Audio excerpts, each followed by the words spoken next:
This is the Sports Porch, Philadelphia, with your hosts, the Grand Schwabini, Rube, and me, your technical director. Come on, Philly, show us a little Eagles, Flyers, Phillies, and Sixers love. The Philadelphia Sports Porch starts now. There you have it, Philly fans. It is the Philadelphia Sports Porch coming to you live right now all over the world on Facebook, YouTube, and X. I am your technical director. Sitting across from me is the Grand Schwabini. And below me on the screen, where are you, in an alleyway somewhere? Rube, can you hear us? Rube? Yeah, I think. Yeah, he can't hear us. I don't know why. Everything's good on my end. Yeah, you were with us. I'm just going to take him out and put him back in. How's that? Are you there, Rube? Can you hear us now, Rube? Rube. Huh. That's interesting. Interesting. Now it's on your end, brother. It's got to be on your end. Yeah. I mean, everything looks fine to me. What can you do, Rube? Can you hear us? I can hear you. Oh, there you go. It is. There you go. What, were you just playing a game with us? Good God. Every week. Well, that's why we're not on ESPN yet. That's true. Anyway, below me, who can now hear us, is Rube, a loyal Philly fan living in Texas. And what I said, Rube, is, what are you, in an alleyway somewhere? What's going on with the brick wall? So I am in a team room at Dell Technologies, and I said, instead of using the white bare wall behind me, I saw what was available for a background, and this was one of three things available. And I chose it just because beginning of baseball season, kind of the wall out at Wrigley Field or the back wall at the bank, and that's why I chose it. There you go. Okay. I thought maybe he was just putting up a brick wall. I'm just wondering if Dell could maybe splurge a little bit here and give us a little bit more in the brick wall. I think this is the street. This is our software backgrounds. It's not. It's not Dell. No, I know it is. It's not Dell. Move around real quick, Rube. Move your head around there. Let's make sure that. Oh, look at that. Oh, yeah. Ooh, he's magic. You can do magic. All right. Anyway, coming to you from all over the world, or if you're watching us from all over the world, want to remind you that this is also a podcast, and I will drop the Sports Porch Philadelphia podcast on Spotify, Apple, iHeart, or anywhere you get your bleeping podcast. And please remember, if you're watching us on X, follow us. If you're watching us on YouTube, at Philadelphia Sports Porch, you can follow us there as well. So the first thing we want to do tonight, obviously, is give a shout out and a special thank you to Brandon Graham, who has retired after an illustrious Eagles career. So I'll let you take it away, Schwaber. All right, I'll take it away. So Brandon Graham, some noteworthy things: 15 seasons, tied for the most in franchise history, played every season with the Eagles, former first-round pick out of Michigan. 206 regular season games played, the most in franchise history. Two-time Super Bowl champion. 76 and a half regular season sacks, third in franchise history. I believe only Reggie White and probably one other, maybe like Trent Cole or Clyde Simmons would be the other one. 23 career forced fumbles, second in franchise history. He was one-time Pro Bowler. Second team All-Pro back in 2016, and two-time Eagles Walter Payton Man of the Year. Yeah. So great player. I mean, probably not Hall of Fame worthy, but Eagles Hall of Fame worthy. No, definitely. And great guy. Obviously, we'll all remember his strip sack of Tom Brady, which ultimately won them their first Super Bowl. Nobody will ever forget that as long as they live that's an Eagles fan. And I just always enjoyed him. He was always on Mic'd Up for doing some really great trash talk. So, Rube, what are your best memories of Brandon Graham?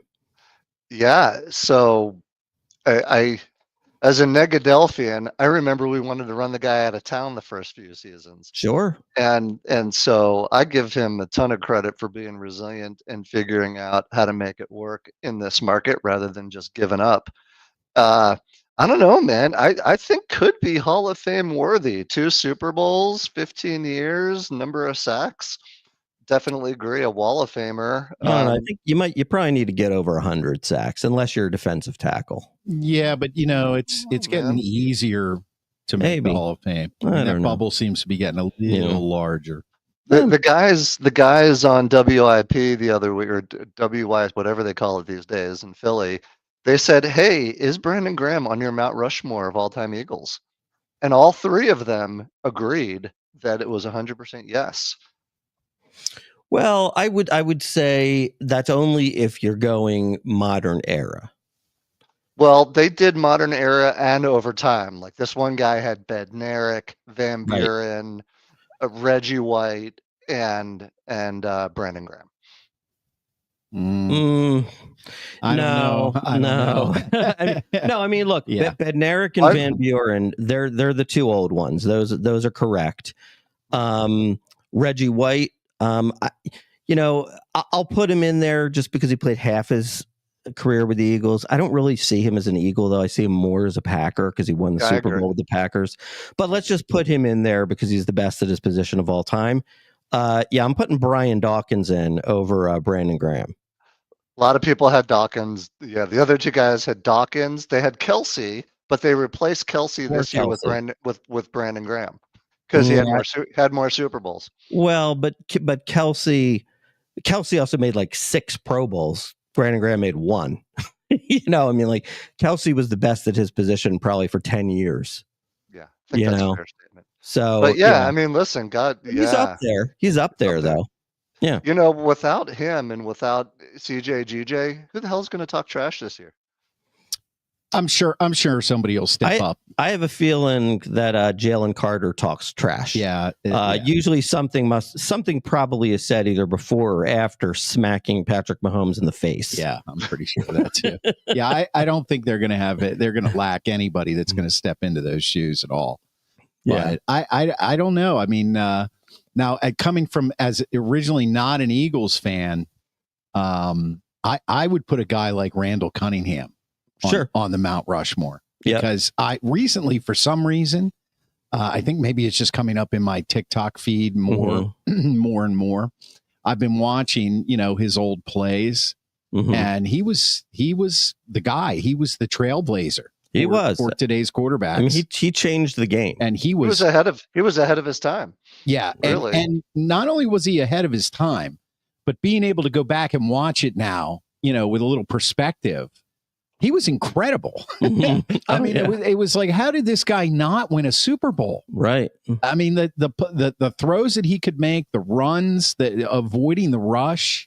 I mean, and that's not even to mention the 99-yard punt, which is like, that was like total luck. The ball bounced the right way, but you could throw that in there, He was unbelievable. Watching him for me is like watching old clips of Barry Sanders. Like, you're just like, how in the hell did he do that? And I can't think of a quarterback, and I'm going to include Patrick Mahomes in this. I can't think of a quarterback today that can do what he did. I can't. Not day in and day out, and the physicality that he had. A little bit, Michael Vick. Michael Vick, yeah, I would agree with Vick. Same arm, same speed, same agility. Yeah, but Michael Vick was shorter. I mean, Randall Cunningham was large and tall. You know what I mean? And like his physical presence on the field, it just didn't seem like he should be able to do what he did. True. Because he was such a large guy, a quarterback, such a tall guy. So anyway, if me, I put Randall Cunningham up there right away. Now, I'm not an old time Eagles fan, so Bednarik and all that. I'm not as familiar with their legacy, but I would put Cunningham, Reggie White, Brian Dawkins, and it would be hard for me to find a fourth right now. I mean, when it's all said and done, you might be putting Saquon in there, Jalen Hurts in there. Yeah, I'm thinking Saquon, but he's got 1 year in the Eagles uniform. He's going to have to do it for like at least 3 more years. Yeah, I don't even think he's a Hall of Famer. I mean, I don't think he. Yeah, I don't think he's a Hall of Famer yet. No, really, not yet, but he will be. Yeah. Now, Steve DeFlitch says, "Don't sleep on Harold Carmichael." Yeah, number 17. Right. There's no sleeping. Now, let me just throw out. Now, this isn't part of our regular show, but this is something I've just been thinking about a lot lately, and I want to get your guys' opinion on it. Okay. Shoot. With the Eagles' domination of the Chiefs in the Super Bowl, okay, maybe it ended 40-22, but the reality is with 3 minutes left in the third quarter, it was 34-0, right? And this was against a 2-time Super Bowl repeating team with Patrick Mahomes at quarterback. This was not like the Eagles got a lucky break and got the Patriots with Tony Eason. It wasn't like, one of those weak teams making the Super Bowl. The 49ers was getting the or whoever it was. The 49ers getting the Chargers was Stan Humphries. Right. It wasn't like one of those, right? Yeah. Like Tony Eason was one hell of a quarterback. I take offense to that. All right, we can debate that another show. I was actually really thinking, like, I believe completely we have watched the best Eagles game we will ever see in our lifetime. Like it's over now. It's over. That's Negadelphia right there. No, I mean, in a positive way, but it's over. There will never be another game like that. The only way it happens is if somehow the Eagles get in the Super Bowl and they play another team that's a great team with a great quarterback, and we beat them even better, like 40-0. And I don't see that happening. You know what I mean? Like, I really think we have seen the best game we will see in our lives. I don't know about that. That's basically, that's it, man. That's it. The only thing I could maybe see as better would be obviously like stacking Super Bowls together and becoming a dynasty. Okay. But then even at that, even if you win a bunch in a row and, maybe you win one by 1 point, you win one by a field goal, it's still never as good as the total domination of a really good team. It's like, I look at this Super Bowl and like I say, who's done it better? Well, you look at Super Bowl blowouts, right? The Bears in 86, 85. 85 season, but again, that would who'd they beat? Like a Patriots team with like nobody at quarterback. Well, Tony Eason. I think it was Tony Eason. Was that Tony Eason? And they had right. They had Craig James, right, and Irving right. Fryer. Wasn't he on that team? So were they dominant? Yes, but they had nobody to play. Right. You look at what the Redskins put up, like that 28-point quarter against who? The Bills? No, Denver, 42-10. Well, then they did have Elway, right? And they had Elway. They did have Elway, but that was what, 48-10? 42-10. 42-10.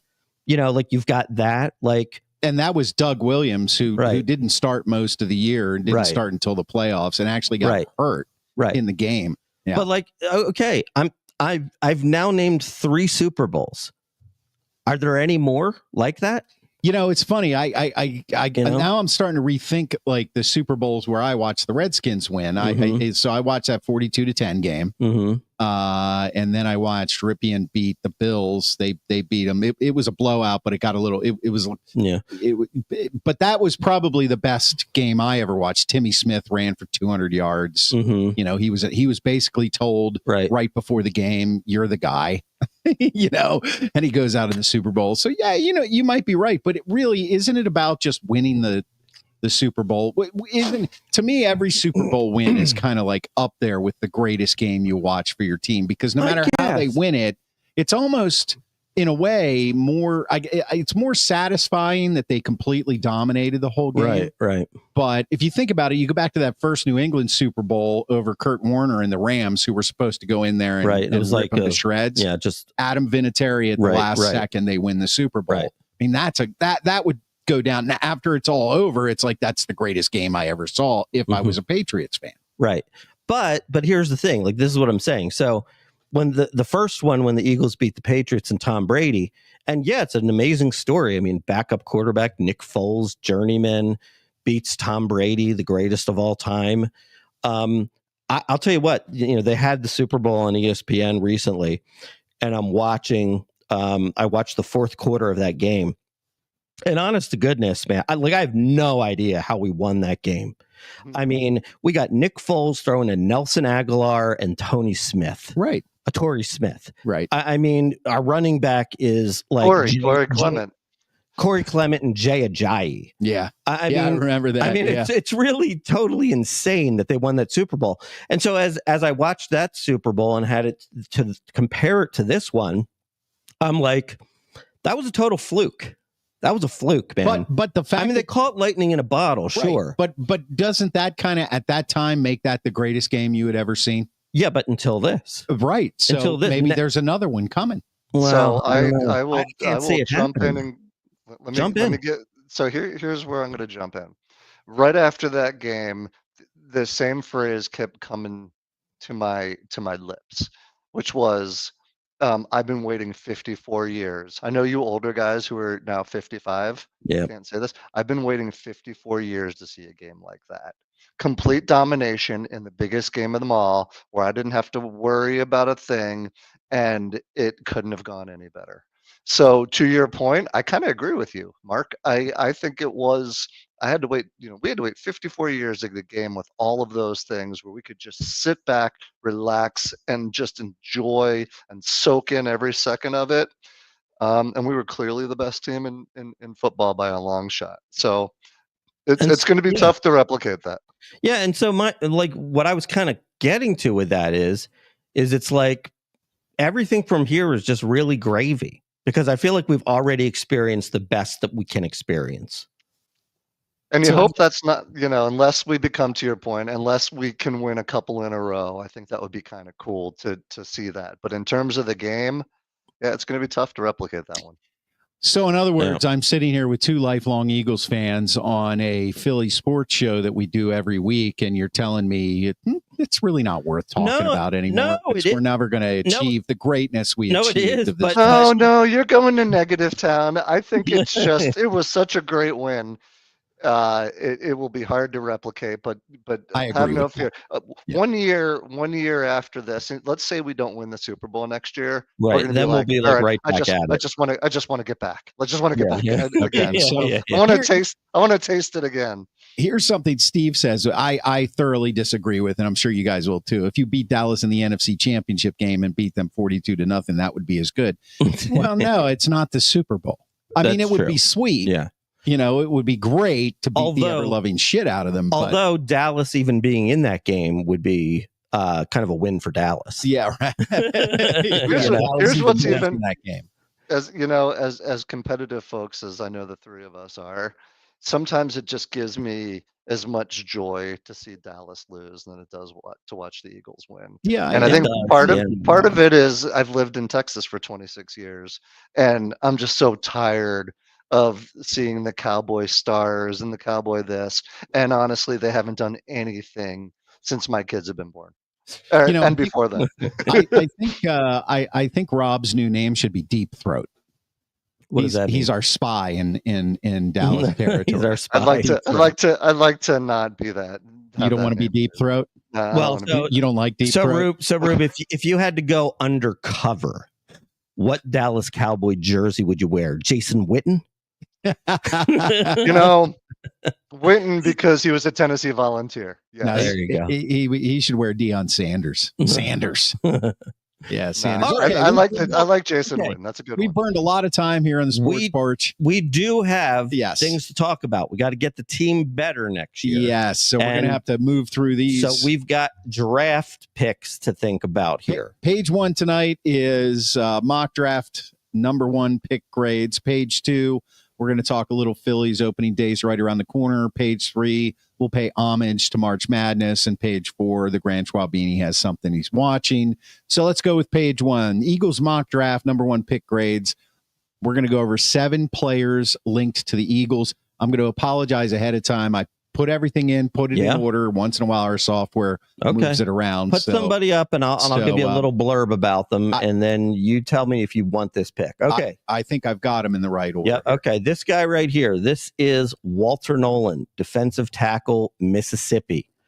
6'3", 305. First team All-American, first team All-SEC from Mississippi.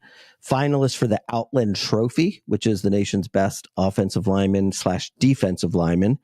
48 tackles, 6.5 sacks, 2 fumble recoveries, 14 tackles for a loss. Can you say Fletcher Cox 2? Rube, how would you feel about this pick? I wouldn't call him Fletcher Cox 2 because Fletcher Cox went to Mississippi State and Walter Nolan goes to Ole Miss. However, similar stats. Are you sure about that? I'm 100% sure. Okay. Yeah. All right. I'll take your word for it. Fletch went to Michigan State. Mississippi State. Okay. I love this pick. Of all the ones in our pre-work that you sent over, I would take him first and foremost out of everybody else. SEC defensive lineman, can get after the quarterback, can stop plays in the backfield. I'm not 100% convinced that Jordan Davis is here for the long term.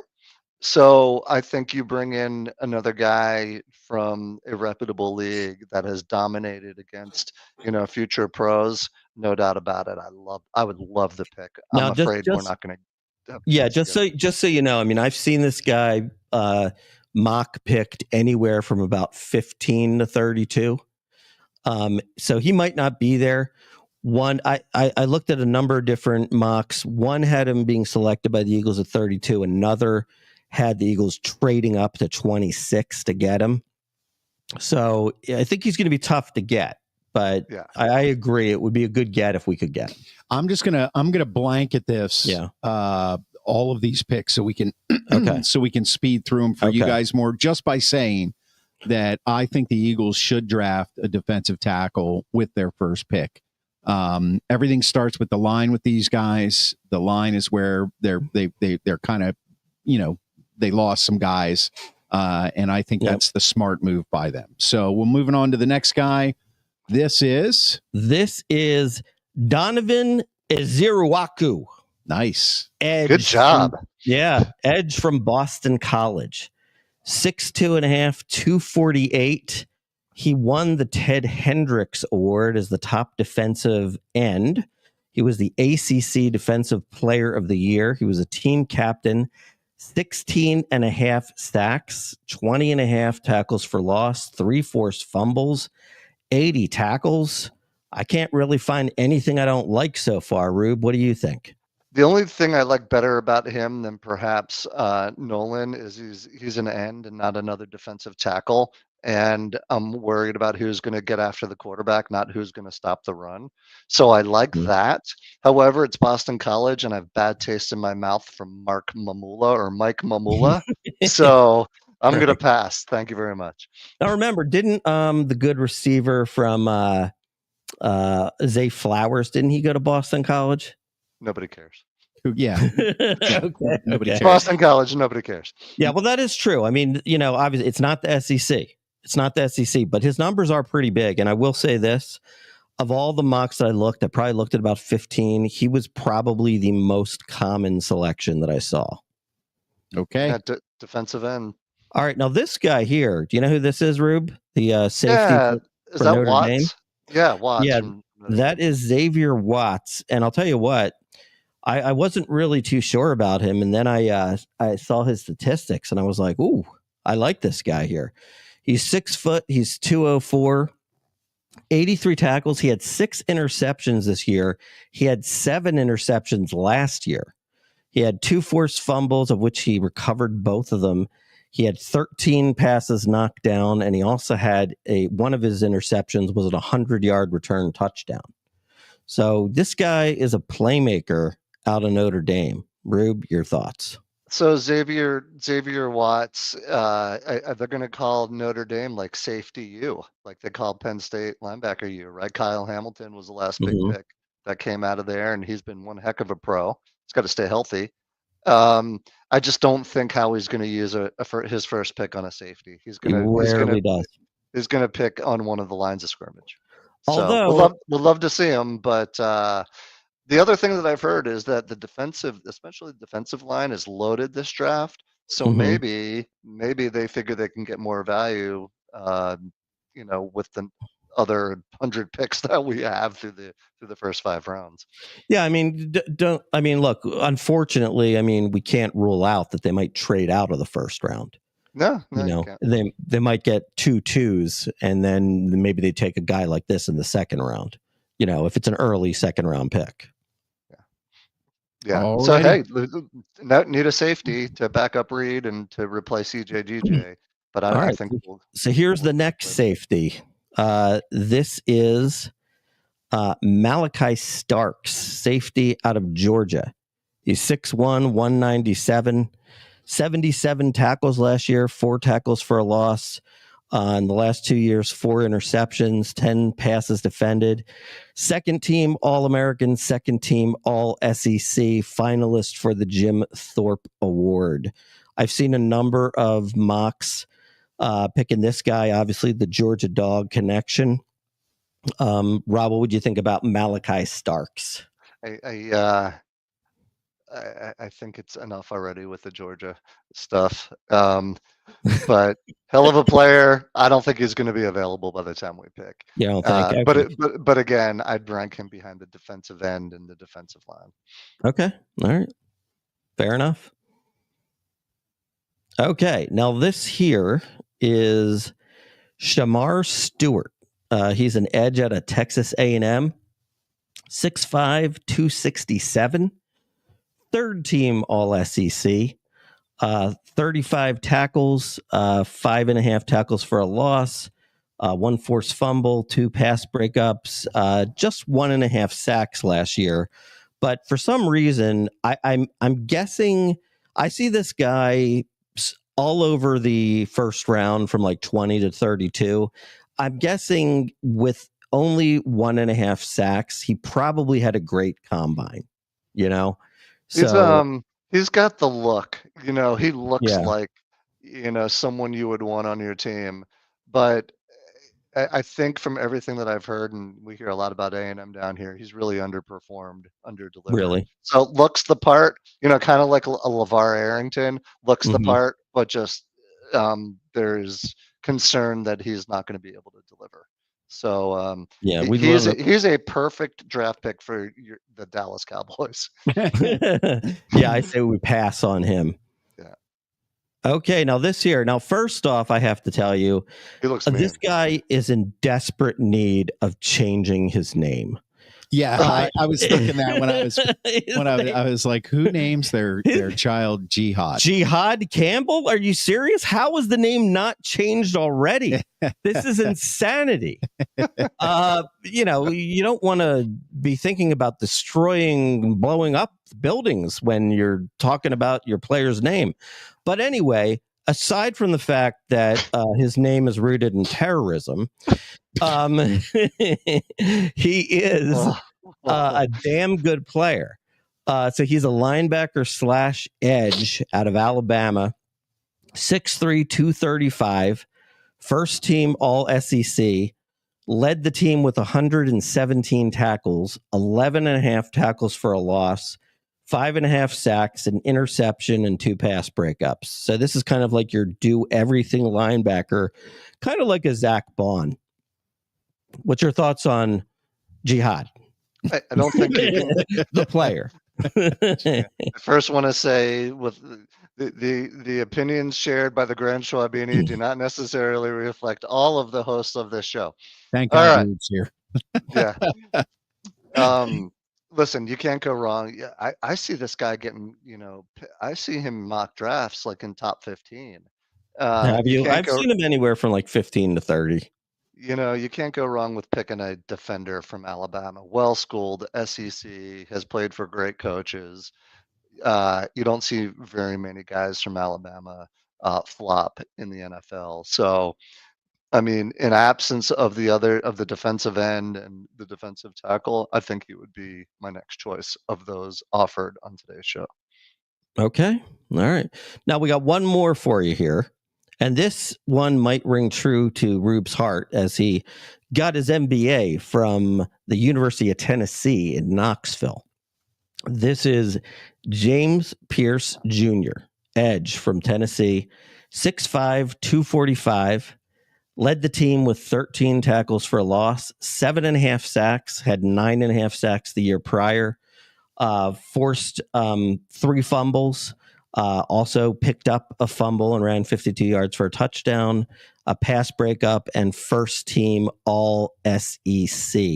I've heard something, I don't know exactly what it is, but there is sort of a some sort of character potential issue, which is why he might be available as late as 32. Rube, do you have any additional information on James Pierce Jr.? I don't know of any of the character issues. Haven't heard that, but he's lean, and I think he tends to get hurt. I've seen him come in and out of games So he's before. he's Josh Sweat. Josh Sweat or Nolan Smith. Right. So obviously love to get a volunteer. He was the center of an awesome defense this past year. But I'm afraid of his durability on the defensive line day in and week in and week out. All right, so we got some work to do here, Rube, before the Eagles make a selection. We have, I'm trying to get a meeting set up with Howie Roseman, so that we can give him our take. Yeah, and we'll have to also try to come up with, I think what he calls it. I forget what he calls it, but everybody in the Eagles draft room gives I don't know if he calls it like a red ribbon player or something, just somebody that is going to go like somewhere in day 3 of the draft that somebody really believes in, so like, for example, Cam Scattaboo. Right. Like, so for example, last year, I remember, that Aeneas Smith that we drafted. Yeah. I remember watching a thing, and one guy, like, he was all about this Aeneas Smith. He's like, he's going to be a player, so everybody gets a chance to talk about somebody they're really passionate about, all the scouts. So, we'll have to come up with that in weeks to come. All right. All right. Sounds good. All right. That's your football. You ready to move on? We're ready to move on. It's baseball season. All right. If you're watching us on YouTube, click the follow button and the notifications button. And of course on Twitter or X at Philly Porch. Page 2, the season is upon us. Philly season starts Thursday. Mm-hmm. Now, are we not going to predict the record for the first 6 games? That seems kind of stupid, to be honest with you. Okay, all right. 0-6? Call me stupid. Yeah, I don't know. Well, I do think it is important that they get off to a good start. Well, yeah, but I think a good start is more than 6 games. I think a good start is like the first 20. Yeah. All right, let's just go on to who we're picking. So well, just for the sake, it is the Grand Schwabini's birthday today, so I do want to use him, so to speak. So are they really that special after 50 though? I mean, double nickels is big. It's big. I'm spending it here with you guys. So. Yes. So well, thank you. Can't be that special. Thank you. Thank you. That's very special. 5-1, we lose opening game and then win 5. We are not notoriously good on opening day. 61-72 to be exact. So I say 5-1, but we lose opening game. And listen, to start off the season with the Nationals and the Rockies, it's pretty way to ease into the season. Yeah, we better get off to a good start. Yeah. The other thing too is, the thing that's just really weird is there was this whole thing all spring about they're going to move Trey Turner to the leadoff position. And then what everybody's talking about over the past week is, why is he putting Kyle Schwarber in the leadoff position every single frickin' game? And now I believe that there's a line of thinking that what Topper wants to do is bat Schwarber leadoff against righties and Turner leadoff against lefties. I think that's. Do you like that, or do you not? I don't like that at all. I mean, it's kind of when it makes sense, but not really. No, I don't think it makes sense at all. I appreciated the last couple of years what they were doing with Schwarber in the leadoff spot. I understood the reasons why. He walked a lot. He's always good for more than the occasional, leadoff home run, start you out with a lead. But But in reality, he's not a leadoff hitter. And, the backdrop that I have here is you look at the Pittsburgh Pirates for the last few years, their lineup is rarely the same every single night. It's rarely the same. They can't figure out who to bat where. And I think if you're, when you're a major league player, you're a professional hitter, you get comfortable in a certain spot in the lineup. And when you find that spot, that's where you expect to hit. And that's how the lineup works. And I know a lot of things in baseball have changed, but some of them haven't. So you either go right back to the well and you bat Schwarber first the whole year, or you move him back to fourth because he could possibly hit, well, he'll still hit 30 plus home runs, but now his RBI totals are going to go up because there's going to be more men on base. My argument would be pick one or the other, not both. Okay. My argument for one or the other would be Turner, right? We've on one hand, Schwarber batting leadoff has gotten us to the playoffs 3 years in a row. However, it's gotten us to the playoffs. It hasn't won a World Series. I think when we talked earlier, a couple months ago, we were talking about, listen, if the Phillies are going to be great, we're going to win the World Series, Turner is going to have to bat over 300, steal 30 bases, and be the $300 million guy that we paid him to be. So my thought is, let's start that way and let's see how it goes. And if after 20 games or so, it's just not working, then you mess with the lineup. But I don't want to do, it's a definition of insanity. Keep doing the same thing and expecting different results. I say we switch it up and see what happens. Let me ask you guys this real quick. Trey Turner does not even strike me as a leadoff hitter. I would put him in the 2-hole. That's where I would bat him. He is in the 2-hole and hasn't done well. Oh, okay. Never mind. But well, I mean, but he is, like in his best season, I believe he stole like 50 some bases. Right. I mean, if you're batting first or second, those are the opportunities you're going to get. Right. So, I mean, is it putting him at leadoff? Does that put even more pressure on him? No. See what I think what that does is that allows him to be the player he's supposed to be. He when you bat leadoff, you have to take pitches so the guys behind you can see pitches. Right. The other thing too is, I mean, part of the reason why Schwarber does hit so many home runs is because most pitchers do try to go after the first hitter, no matter who they are. Right. So you get more pitches to hit. Right. And the idea is that he'll play his game more geared towards hitting line drives, and home runs come when they come. But, when he's batting second and, Schwarber, hits a home run, it's like, well, what's he want to do now? Wants to hit a home run. Right. Or if Schwarber's sitting there at first base, it's kind of like clogging up the bases. Right. If he hits, a double type in the gap, he might not even get 2 out of it. Yeah. You know what I mean? So it's almost more to like change his frame of mind. And I think that would be good for him. But to be honest, what I just said is what a lot of people are thinking, but I have no idea what Topper's going to do. Yeah. I guess we'll have to see. Yeah. Yeah. Well, you think Topper's on the hot seat? Oh yeah, for sure. For sure. He's got to win this year. If he doesn't win this year, I mean, look, if he goes to the World Series, they're not going to fire him. But, but he's got to get far. He's got to at least get to the NLCS this year. Yeah. Yeah, I agree. Just as a side note, you'll appreciate this, Schwaber. Maybe this was a happy birthday gift to you that I didn't realize I was making. But at work, I joined a fantasy baseball league. First time I've joined fantasy baseball in 20 years. Interesting. A bunch of these young guys, they're like Stratomatic fantasy. No, Yahoo Sports. Anyway, my number one pick was Kyle Schwarber. Juan Soto went the pick before, and I was like, I'm going to take Kyle Schwarber. What the hell? There you go. So that was for you, Schwarber. All right. Okay, so let's. This is what we're going to do here. We're gonna pick all the division winners. We're going to pick the 3 wild card teams. I thought it would be a little ridiculous to like start doing like wild card playoffs and stuff. So instead of that, let's just do the 2 teams in the ALCS, the 2 teams in the NLCS.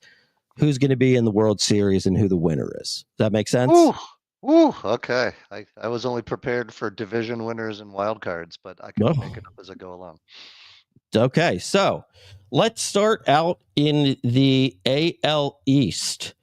I will start us off. I'm going with a little bit of a surprise. They've done a lot of work in the off season. I'm taking the Boston Red Sox to win the AL East this year. Interesting. Yeah, I think. Go ahead, Ruben. So, yeah. We all know who you're taking, Calvin. Maybe not. Maybe not.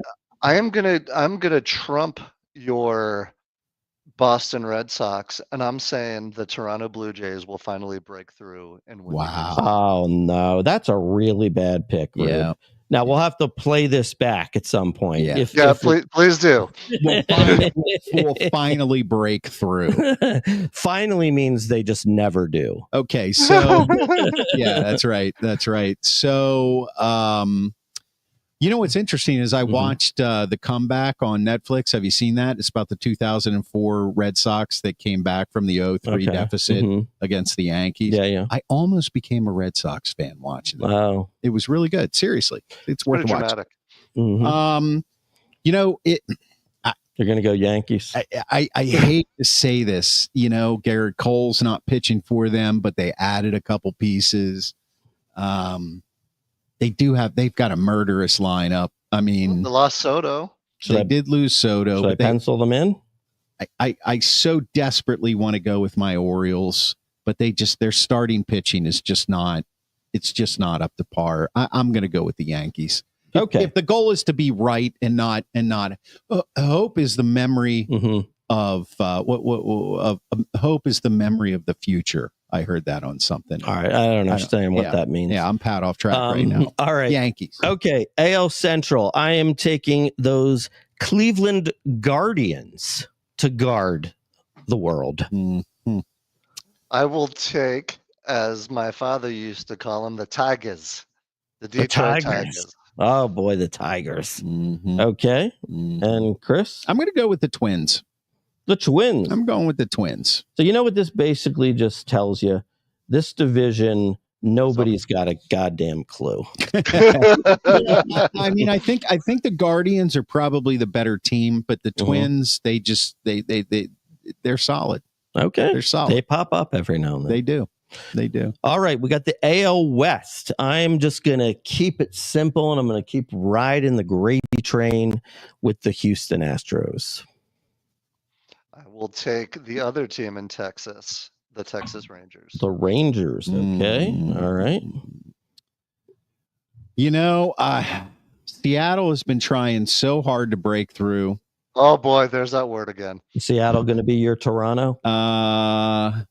Finally? No, I'm going with the Houston Astros. Okay. Yeah, I think the Astros are the better team. Okay, so now we're going to each name 3 wild cards from the AL. So the teams that didn't win their division, the 3 teams that will make it.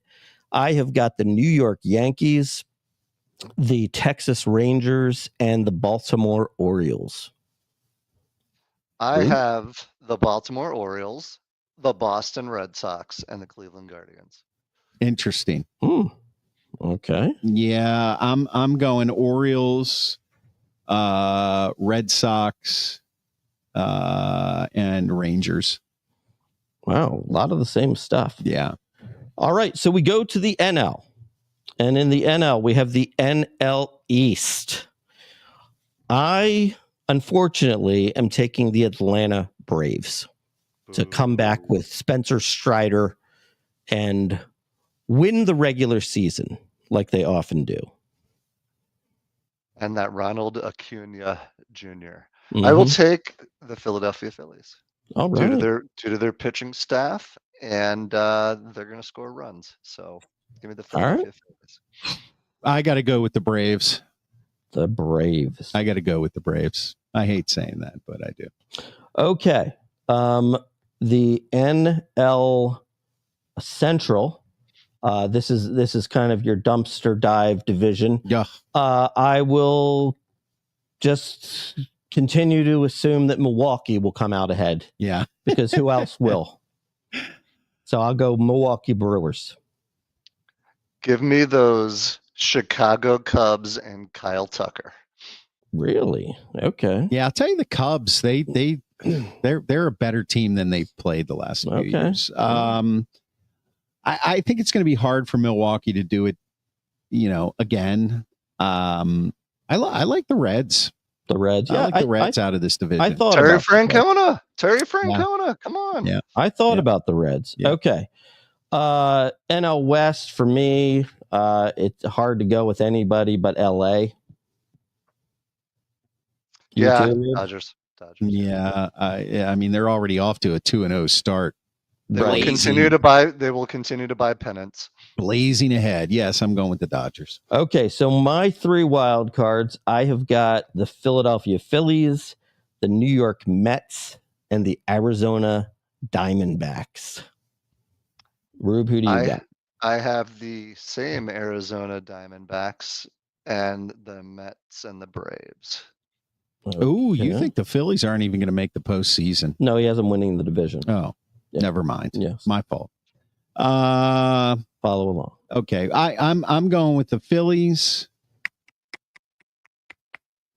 the Diamondbacks, and I don't want to pick the Mets. I'm going to San Diego Padres, maybe? The Phillies, the Diamondbacks, and the Padres. Yeah, the Pods. I think Manny Machado finally gets to play in the playoffs. Oh, okay. Well, he's played in the playoffs. Well, already. You know what I mean. Yeah. Okay. Whatever. Again. Okay. So my ALCS, I have got the series that everybody wants: the New York Yankees versus the Boston Red Sox in the ALCS. I'll tell you what, that would be great. I would watch that. And what do you got, Rube? I will take those Texas Rangers against the Boston Red Sox. Okay. And Calvin? I think I'm gonna go just to be a homer. I think the Orioles make a run at it this year. Okay. Their window is starting to close on these younger players. Finally. So I'm gonna take the Orioles and the Astros. Okay. All right. My NLCS is the Los Angeles Dodgers against the Philadelphia Phillies. I'm going to be different, and I'm going to say the Arizona Diamondbacks. The D-backs get back. And the Atlanta Braves. Okay. All right. Yeah. I'm going the heavy hitters, Dodgers and the Braves. Dodgers, Braves. Yeah. Okay. And the World Series. I have got the New York Yankees facing off against your Philadelphia Phillies. And sadly, the Phillies fall to the Yanks and Aaron Judge. And we all spend a day in despair. And then we remember the Eagles won the Super Bowl. Oh, boy. All right, Rube, who do you got? Your World Series and your winner. I will take Atlanta versus the Boston Red Sox. And shockingly, I don't know why I'm picking them. I think the Braves will win the World Series this year. Ooh. Strider's back. Acuna's back. I think they're going to be tough to beat this year. Amy says I have been depressing with that comment. All right. Calvin? I am going to I'm going Houston and Atlanta with Atlanta winning the World Series. Everybody's buying Atlanta this year. Steve says you guys are lucky to be able to have a baseball team where your team is competitive. He's not lying. Yeah. Now, Rube, is this a good place for you to take off? I do need to head out, guys. Thank you so much. I've enjoyed the time, and we'll see everybody next week. Okay, we'll see you next time. Alrighty, Rube. We'll catch you later on the Sports Porch Philadelphia. Have a good one. Don't run into that brick wall. All right. See ya. See ya. All right. This is the Philadelphia Sports Porch. If you're watching live, you're watching on Facebook, YouTube, or X. We're all over the world every Monday at 6 p.m. And, of course, we do drop the podcast right after the show on the iHeartRadio app, Apple Podcasts, Spotify, or anywhere you get your friggin' podcasts. And you can follow us. Hop on over to YouTube. If you're watching on X, hit that follow button. If you want to watch us on YouTube, go over to YouTube at Philadelphia Sports. You can follow us there. We're growing both channels. The Grand Schwalbini's putting up polls every day. What was the poll today? I just saw. The poll today was, who do you want batting leadoff? Right. Schwarber, Turner, or Stott? What was the latest? The latest was Turner was in the lead. Yeah, of course. I think they all agree with you. Okay, let's move on to page 3 here. Not a whole lot to talk about as far as Sixers Flyers concerned. I figured we'd take a pass. Yeah, this for all week. intents and purposes, their seasons are over. It's kind of like we got to wait until free agency and pick time and all that kind of stuff. March Madness. Have you been captivated? Now we do have the Sports Porch bracket going. I believe I'm in second place right now, and Rube is actually in first place. And I think where are we? We're working on the Sweet 16 right now. And I will say this: I'm kind of lower on the list. I'm like 4th or something. Mm-hmm. But what are you, special sauce? Well, but I am Team Terrier. I see. Okay. Well, I made it up like 20 years ago when I had a Yorkshire Terrier. Right. Okay. Yeah. And I couldn't figure out how to change it. Right. But I'm like 4th, but I'm only like 10 points off the maximum left because I do have my entire Elite 8 is still alive. Is still intact. Yeah, still intact. But that was just a picture of McNeese State. I guess the one big upset. McNeese. Is it McNeese State? Yeah, McNeese. Okay. Yeah. I would say I'm not captivated. It's hard. Boring as hell. I mean, I'm really only interested in the last couple minutes, and just boring. Yeah, I know. There's a lot of people that are still deeply, deeply invested in college basketball. And Beth says hi. Hey, Beth. What's up? I got to tell you, back in the day, you could watch players develop. Rivalries existed, and every year, those rivalries had a chance to face each other again. Right.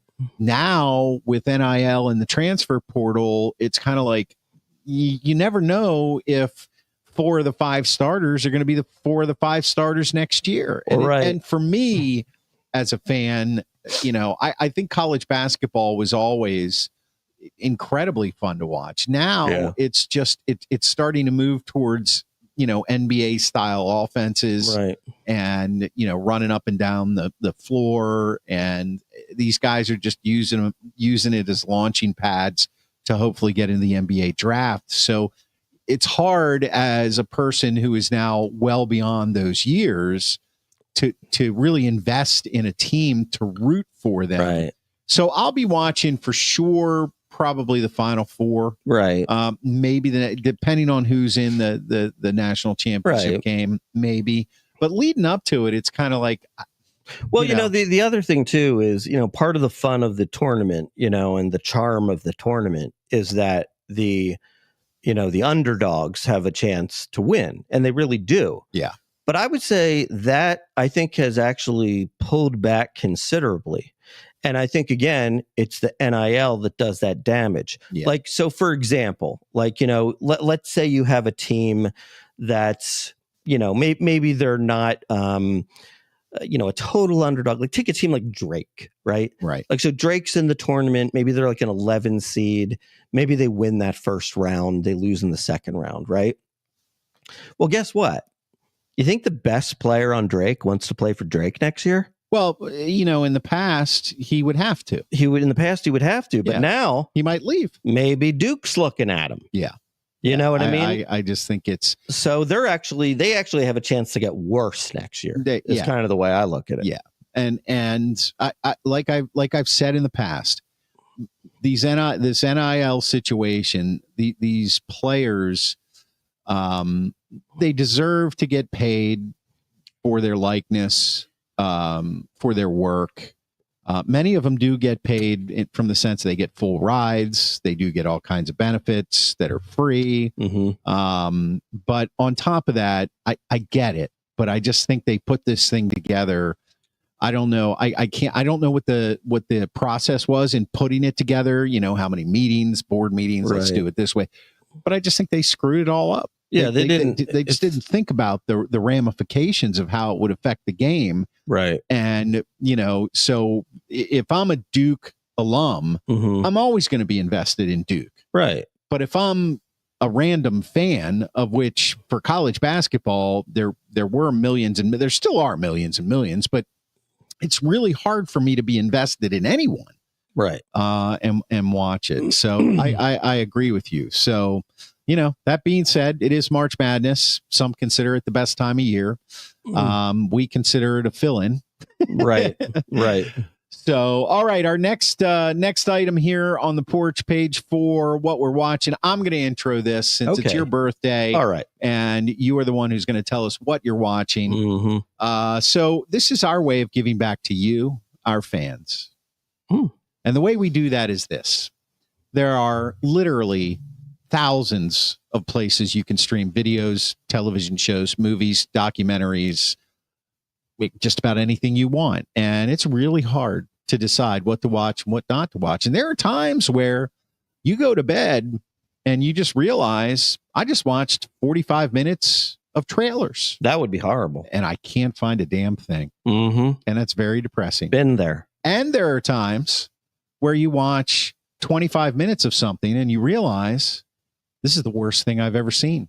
Even worse. And you think, I can't ever get that 25 minutes back. Never. It's lost. It's gone for good. So worst case scenario, we are going to save you 25 minutes of your life. We're going to give you that 25 minutes back. Boy, that would be good. And we're going to tell you what you should watch and what you shouldn't watch. Well done. Well done. Well done. I'm sold. There you go.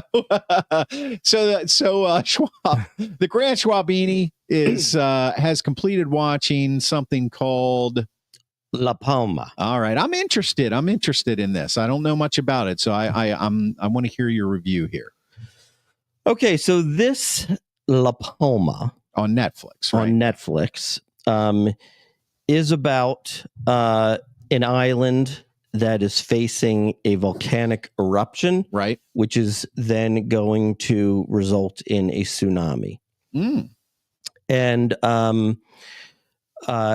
this is so. What happened did actually happen, but only the volcano and the tsunami part. The story within it is all made up. Okay. It is. Is it based in the real location where it happened? Or it's just based on a true story. It's just based on it's based on an event with made up characters. Exactly. All right. Exactly. So we already saved you 5 minutes. Right. So the story of the characters is just 100% made up. Okay. But the fact that a volcanic eruption happened in this location and there was a tsunami is true. Okay. All right. And look, it's a 50 minutes, 4 episodes. So it's real quick. I mean, I watched it one afternoon. Right. And you look, I mean, anything that's sort of end of the world, I enjoy. Right. Okay. So, and I always think it's cool to see the special effects of well, how are they going to portray the tsunami? You know what I mean? Over the skyscrapers. Right. You know what I mean? And it was pretty cool. Yeah. So, I mean, I kind of liked it, but I certainly wouldn't say that it was groundbreaking or amazing to the point where you have to watch it. I mean, I would just basically say if you're just sort of looking for some light entertainment, and something to fill 4 hours on a half a Saturday, it's worthwhile. So mow the lawn, watch La Palma. Right. Maybe you can't mow the lawn because it's raining outside. There you go. Watch La Palma. Okay. So you would call this a thriller?